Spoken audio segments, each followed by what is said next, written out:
when I got there the first day, when they recruited me a couple months before, they said, we got a balanced budget. Thank God the first time, when I walked in the door, we were 3 months behind in payroll. And Oh, so wow. immediately you have this like pain in your chest and like, oh my gosh. And for the first couple of years, there was like every month trying to make payroll while I always say it's like changing a tire on a car going 70 miles an hour.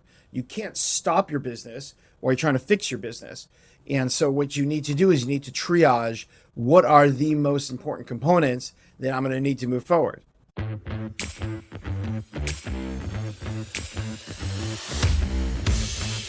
Thank you so much for joining me on the Let's Talk Business podcast. My pleasure. So it's not that often that we have a rabbi on the show, but I'll start with that question because I think you started as a rabbi first, and then you got into the leadership position and administrative, so to speak, roles. Give for our listeners a little bit of the background of where you started, what you did till now, and what is actually your role at Aish. Wow. And first of all, that's the greatest question I can get because, when I was talking to one of the lay leaders when they're interviewing for Aish, we're talking about the business structure and all the different pieces. And he said to me, look, I didn't know rabbis like you existed. I said, I'm a CEO trapped in a rabbi's body. And that's kind of my existence is that I definitely started out as a rabbi. I got my smicha.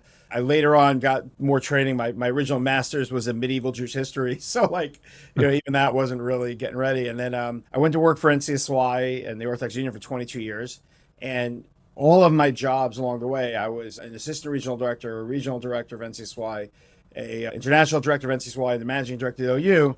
Every job I took was a job that no one else really wanted. And I realized suddenly that these are the easiest jobs to get, because no one else wants them. And there aren't really high expectations. So the only way you can go is up. And, I came to realize that for a lot of them, it was just a lack of structure. And there was like a lot of pieces that if you could just shift, to the right and the left, you can build something up. And so that's kind of, how I kind of built my career. I tell people a little bit, I'm an organizational yak. Like I really believe in structure.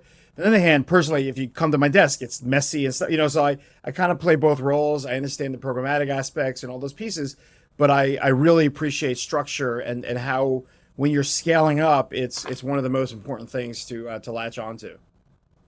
Yeah, so I want to get to the Aish story. Obviously, you've been now with Aish about 8 years, a little bit more than that.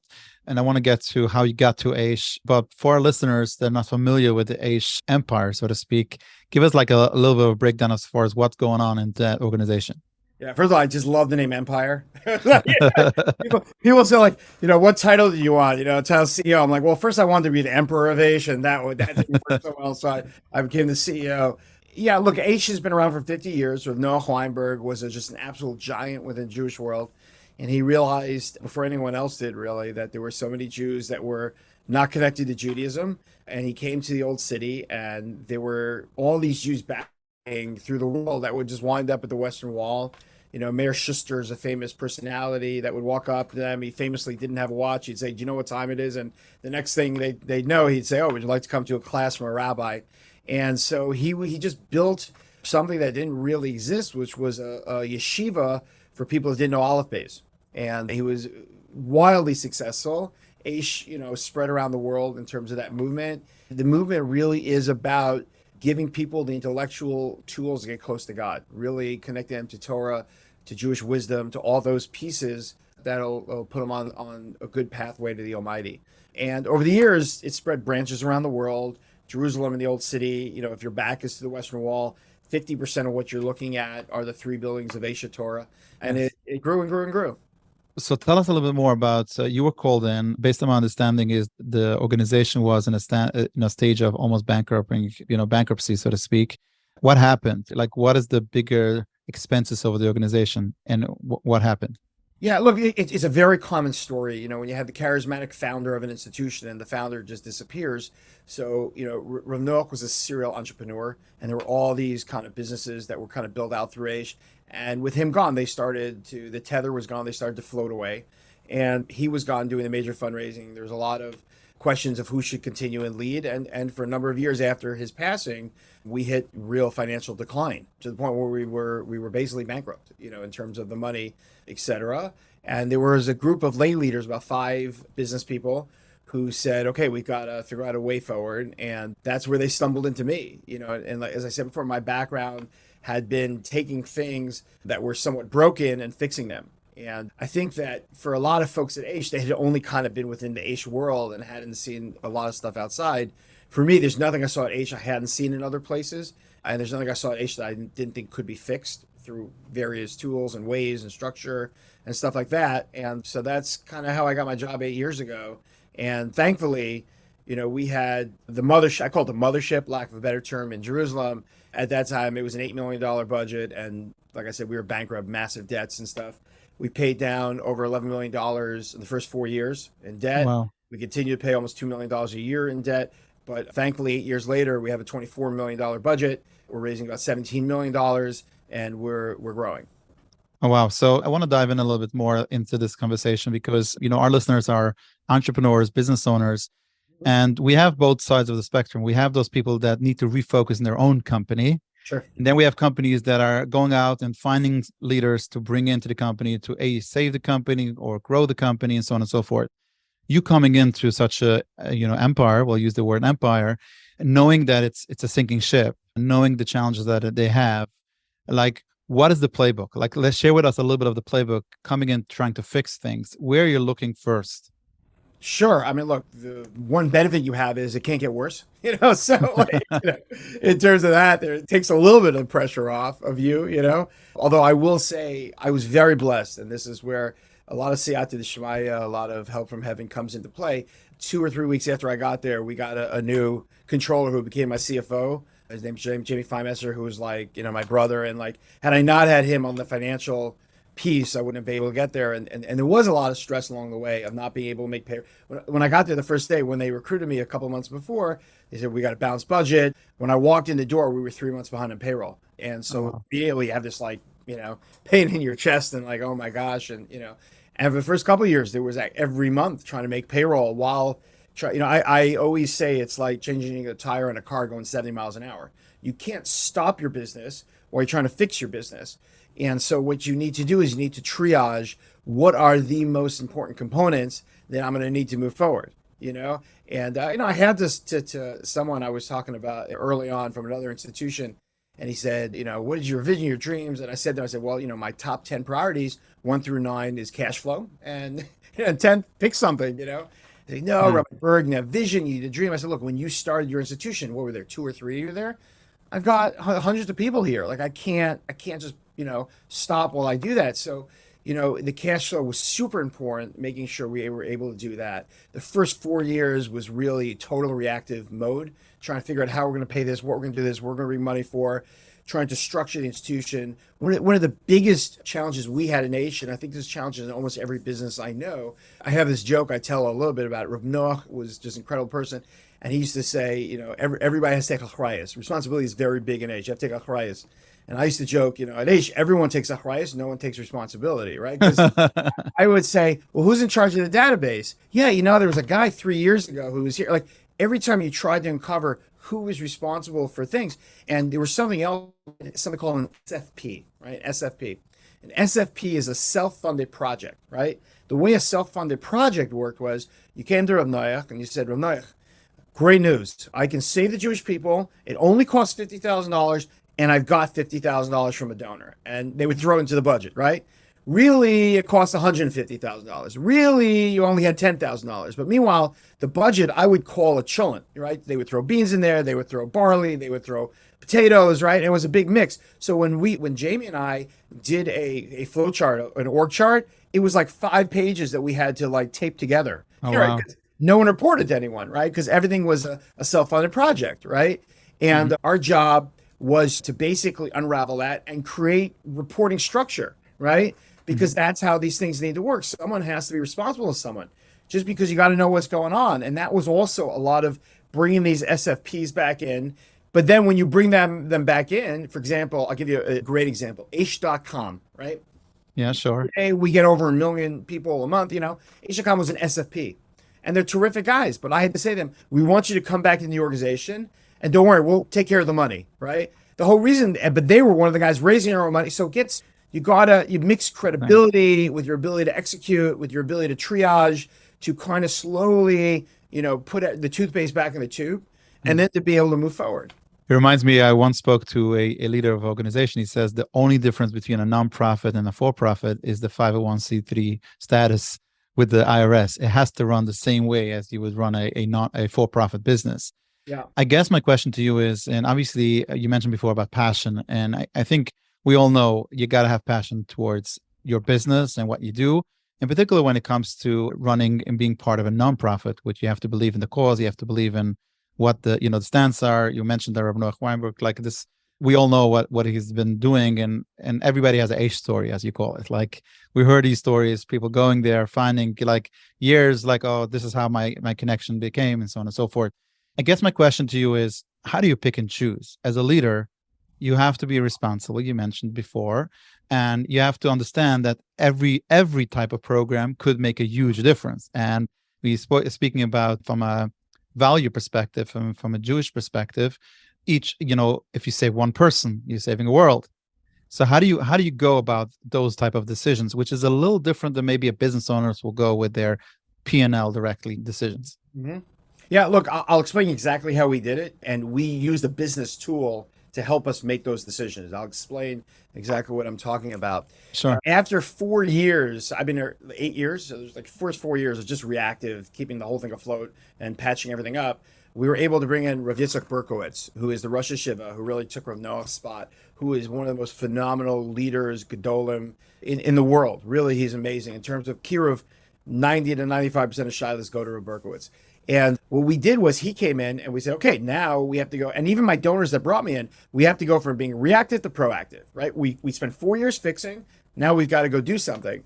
And so I was at a conference about 4 years ago. It was the APAC conference, about 3 years ago, maybe. Sure. And there we had Eli Mathias, my partner here, when Rabbi Eli Mathias brought over these two donors, Amy Holtz and Shmuel Levine. Shmuel Levine had brought something called EOS, Entrepreneurial Operating System, which is a business system.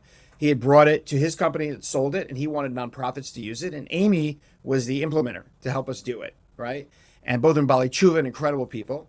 And so I said, this is perfect. This is exactly where we are. And so we started to use EOS. And what I like about EOS, and I think this is extraordinarily important, what I always say is that, vision without implementation is delusion, right? So all entrepreneurs, doesn't matter if you're for-profit or nonprofit, you have a vision, but if you don't know how to get the wheels to hit the ground, it's not going to happen. So we started with the vision and we went through Berkowitz said, what would you like us to do? Like, what are we supposed to do? And with many conversations, he basically said that the biggest challenge that Jewish people today have is that the majority of Jews have no relationship with the Almighty. The way to give them a relationship with the Almighty is through Jewish wisdom, it's through Torah.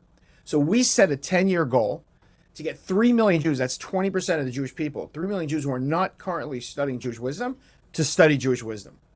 The second we locked in that 10-year goal, we said, okay, Rosh Hashiva, we're going to get busy. We moved over to how are we going to get that done? And we said, okay, we've had Aish.com for a long time. We have this great website presence, but the majority of the world today is not on websites. They're on social media. So we came to realize that every single Jew in our target market is on social media. So we need to move over to social media to find those people to make, Torah something within their sphere. So we hired Jamie Geller, who is a major social media presence, to be our CMO, Chief Media Marketing Officer. And then we started to figure out how to do that. Now, I'll tell you, this year, right? Now, we're about 2 years in. We didn't have social media presence when we started. We're about 2.5 years in. This year, we set a goal of doing 50 million video views on social media. Okay, oh, wow. for the year. We hit that target in 6 months. Not only did we hit that target of 50 million in 6 months, the next month, July, we hit 25 million video views. So if you're keeping track, that was 75 million video views on social media in the first 7 months of the year. Now, what we're focused on literally in real time is, what does that mean? I've got all these people. I now have the ability. How do I drop down to verticals to get those people there, which is a more complex conversation. But that's really how we were able to take the vision of Berkowitz and take the vision of Judaism and then kind of, I don't want to call it monetize it, right? But put it into business terms of how do we get from A to Z? And it was going to be through social media for us. So going back to the original questions, which means any type of new project that comes your way, you basically bounce it towards the vision. Does it fit with our vision, or does it fit into our Correct. 10-year, 5-year, 3-year goal? Correct. And it was not simple for us because we have a yeshiva and a seminary, right? And if you're looking at a goal of 3 million, last year, young men that came through our dormitories, right, over the course of the year in the yeshiva, we had 950 men and we had over 400 women, right? Which is, for yeshiva seminaries, those numbers are phenomenal. But how does that play to 3 million, right? It's actually a real issue that we discussed. Like, doesn't have the scalability factor to get to the 3 million. Correct. You're never going to be able to scale it up to make an impression with 3 million. So we actually operate the yeshiva seminary as a separate business. And that's now we're into like advanced physics in terms of how the institution, but it was too hard of a conversation to have together. So we kind of divide and conquer type of thing. So like you mentioned about EOS, obviously Gina Wickman and Mike Payton, both of them were on the show in the past. So we had some great conversations with them. Yeah. The interesting part is that it's the first time I'm hearing a nonprofit in particular in the size of this and as Aish running an EOS. Yeah. I guess my question to you is, this is something that any type of system you put in place, a system is there to support the people are not there to support the system, which means it's something like, just in this short time we're speaking, you mentioned like 5 or 6 or 7 names that are part of your team and leadership team. I guess a great CEO is all about the people that they surround themselves with. What are you looking in great people when you're hiring or bringing in people in leadership for, in order to scale Aish or any of the other ventures you were involved? There were 2 things that always stood out for me and I've hired many hundreds of people throughout my career, but the 2 things that always stood out for me was, number 1, humility. And when I say humility, people, once guy asks a question, he's like, I'm not talking about the guy that goes sits in a corner with the Hillam, like humility. I'm talking about someone, not a lack of self-confidence. Right. Exactly. Humility really is the ability to learn from others and not being arrogant. I don't do well with arrogant people. I don't like working with arrogant people. Humility is, I can learn something from everyone. I think that's number 1. And therefore, you can have honest conversations if you're dealing with people that are not arrogant and are humble. And the other piece is relentlessness. They have to really, like, I always tell people, when you come up against a brick wall, you have 3 options. You go around it, you can go over it, you go through it. If you go through it, there may be political, ramifications, but at the end of the day, you can get past that, and I find that relentless people, when I first started NCSY, that's where I spent a lot of my early career, I would see these really charismatic people who the teams really liked, but they didn't necessarily were able to recruit. They didn't really have success. And then I saw people who were less charismatic that were phenomenally successful. And I realized they were just relentless. They wouldn't take no, and they would just, they were always plugging away. You need hard workers and relentless people who will problem solve. I often say that, like, in management, if someone comes to me and says, look, these are my options, what's your advice? I can give advice. If someone comes to me with a problem and says, what do you think I should do? That's much tougher, because then now you want me to do your job, right? Yeah. And that's not management. That's I could just do it myself, and if you're going to give it to me anyway. And that's really the challenge with people. You want people there to be able to empower them. I've always said my great skill is delegating. I'm a lazy guy by nature. Why in the world wouldn't I want someone else to do something? Sometimes people get very into the micromanage piece, and to delegate and manage, you need to realize, yes, they are not going to do it as well as you could do it yourself. But I always give the quote from Henry Ford. Henry Ford said, I'd rather have 1% of 100 men's effort than 100% of my own, right? Meaning, I'd rather have a lot of people doing this stuff than to just do it myself. And if you have that appreciation for management and delegation, and to quote EOS, let go of the vine, right? That's a term, right? Then you're going to be able to accomplish a lot more. And as we scale up as an institution, that's becoming more and more apparent. Yeah, people always say, what if I delegate and the person makes a mistake? I said, guess what? We all make mistakes. At least while the person made a mistake, you were focusing on something else already. Yeah. So you can multiply yourself. As long as they learn from the mistake, that's the only rule, As long as they learn from the mistake. How do you keep the whole team focused on the vision? You mentioned about the vision, making sure that everybody is rallies around the vision. You got to keep repeating yourself. You got to, like, it's funny. It's a lot of, I think it's some of the greatest leaders. If you think about like someone running for president, right? Someone running for president will give the same speech 8 times a day, 7 days a week for months on end. And then maybe people will hear what they're saying. It's a funny thing, but you have to be consistent, and you have to be like, this is what we're doing. This is what we're doing. The worst thing you can do is just show up the next day and be like, oh, now we're going to do this. I always tell people big institutions or big businesses and organizations, they're like cruise ships. You could turn the wheel all the way to the right. They don't turn like this. They turn like this, and you can't, send people back and forth like that. There's a statistic. People would rather work for a boss they don't like who makes decisions than for a boss that they like who doesn't make decisions. Right. Oh. And I think that's a big piece of it, is that if people see a certain consistency in you and every conversation, you're drilling down. And sometimes I'll be like, oh, I'm sorry, I'm saying this again, but I won't stop myself, because I realize that people need to hear it over and over and over. What's also important to go over sometimes, you need to create language for your employees, right? You need to create language for them to be able, and these catchphrases or buzz lines are actually quite important, because you have to help them with the language of explaining who and what we are and what we do. So you've been around in the nonprofit world for a long time. You've dealt with thousands of people in the last 20, 30 years of being involved in those organizations. What would you say is you have seen as a pattern of people that have great businesses or great nonprofits? Their heart is in the right place, and they're just not grinding it, but not moving the needle forwards. So I think it depends. Sometimes, for example, in nonprofits, and this will happen in business also, sometimes Jews tend to meddle. Like, you have boards and they'll get involved, and Jews, God bless them, every one of us thinks we know how to do things better than other people. I once knew a guy that used to work for Carnegie Hall, and then he moved to work for a Jewish institution. And I said, well, what do you find the difference? He said, well, no one ever told me what concerto to play when I was at Carnegie Hall, as opposed to a Jewish nonprofit where Jews always think that they kind of know better. And I think to a certain extent, you have to be able to kind of shake that off and move forward. One of the things that we had in the yeshiva, for example, when I got to yeshiva 8 years ago, we did not have a lot of students, in Baruch Hashem. Now we have a lot of chiming in of like, it's not like even the 80s, it's not like this, like that kind of stuff, and like, you're going to be more like this, and more like, there's a lot of background noise. And the head of the yeshiva, Rabbi David Rossman, who's he's an unbelievable CEO, and the way he runs his whole part of the organization, I told him, like, just ignore it. Just ignore it. Ignore the noise. And once he did that, he was able to fly, and I tell people, I could sum you up my management philosophy very simply, right? Find really talented people, let them do what they're good at, stay out of their way, and keep everyone else out of their way.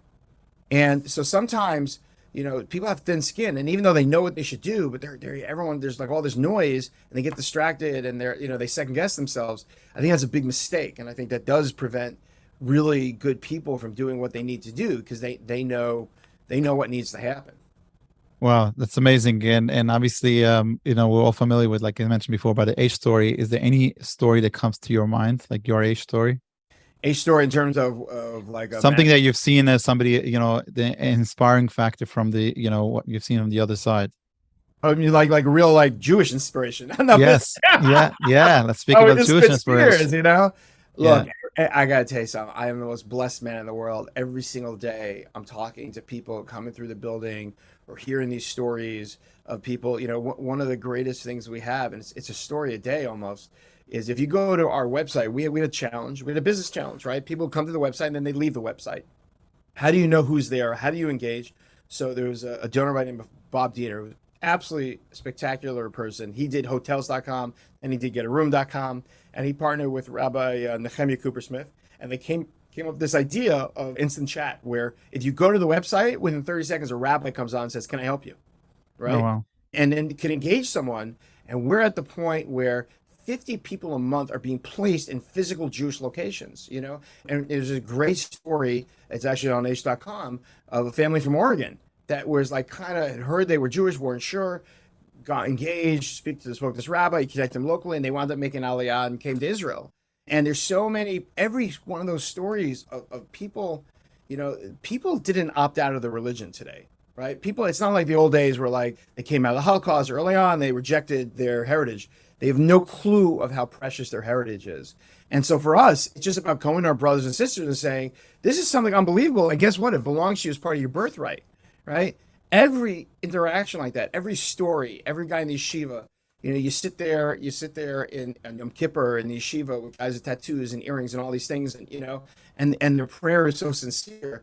That is, to me, it's what God wants most of the world. God wants his children to to be close to each other, spend time with each other. And if we can bring incredibly productive, amazing people back to help strengthen the Jewish people, there's nothing better than that.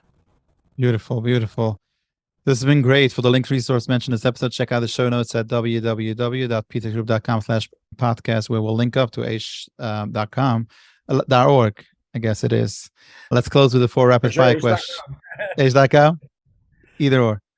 Aish.com works. It works. Let's close with the 4 rapid fire questions. Are you ready? Sure. Number 1, a book that changed your life.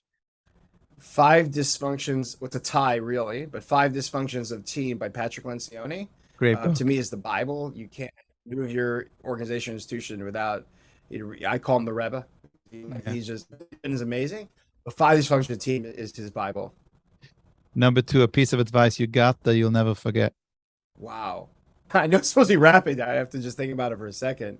I've been so blessed to have so many mentors over the years and so many pieces of advice. I'm trying to just crystallize what some of the most important pieces were.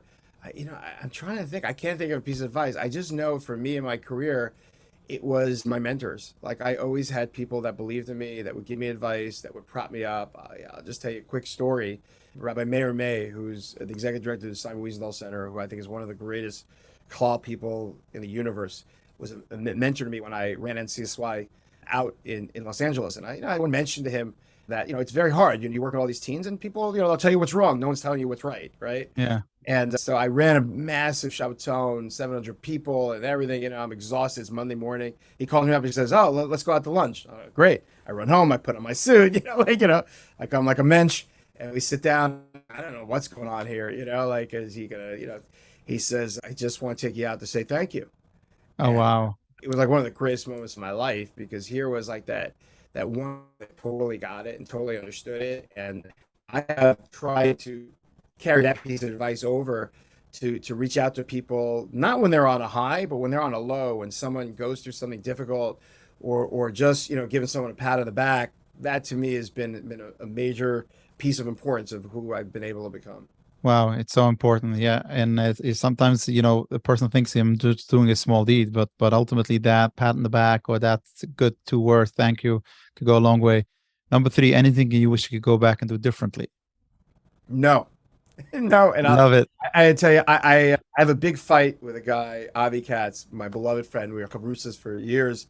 And one time I had done something at NCSY, and he said to me, "Wow, you should feel really good about yourself. This program, JSU, TJ, these programs you created, they're still doing well." And I was looking at him, I said, "I could care less." And he was like, "What?" And we got into this, we just been a 6-year machlokes, right? And he usually, everyone we ask, he usually wins, but I don't believe in sipuk on nefesh. And that's just for me personally. I'm a very forward charging, thinking person. I don't look back. If I made decisions, I had made decisions. Not all of them were 100% correct, but I only look forward. I try not to dwell backwards. I don't find it's productive. Obviously, if I come up with a similar situation, I might deal with it differently, but I don't have a lot of regrets in my life. God has blessed me with the most unbelievable opportunities to help the Jewish people. Beautiful. And last final question, what's still on your bucket list to achieve? Honestly, and this I would tell anyone, you talk about a mission statement, vision statement, all this thing, it's a build a base of English. I mean, to me, there's no question. God is incredibly clear about what we're supposed to do. And what we're supposed to do is, right now we've gone back to Israel, we've gone back to Yerushalayim, we're back in the old city, which is only since 1967. And the Kotel, which is such a beautiful, emotional place, is still the one last wall and barrier between us and the Almighty. And that's the last barrier that we have to get through. And to me, it's not even a question. It's the build a base of English. That's my life stream. Beautiful. Rabbi Burg, I know you're busy. Thank you so much for joining us. Your time is valuable, and that is why in the name of our listeners, we'll forever be grateful for sharing some of your time with us today. It's been a blast. My pleasure. Thank you so much for all the work you're doing in helping, lifting up people and accomplishing great things. Yeah, keep up your great work. Closer needs the Aish on the high. No doubt about that. No doubt about that. Thank you so much. Have a good one. Thank you. You too. All the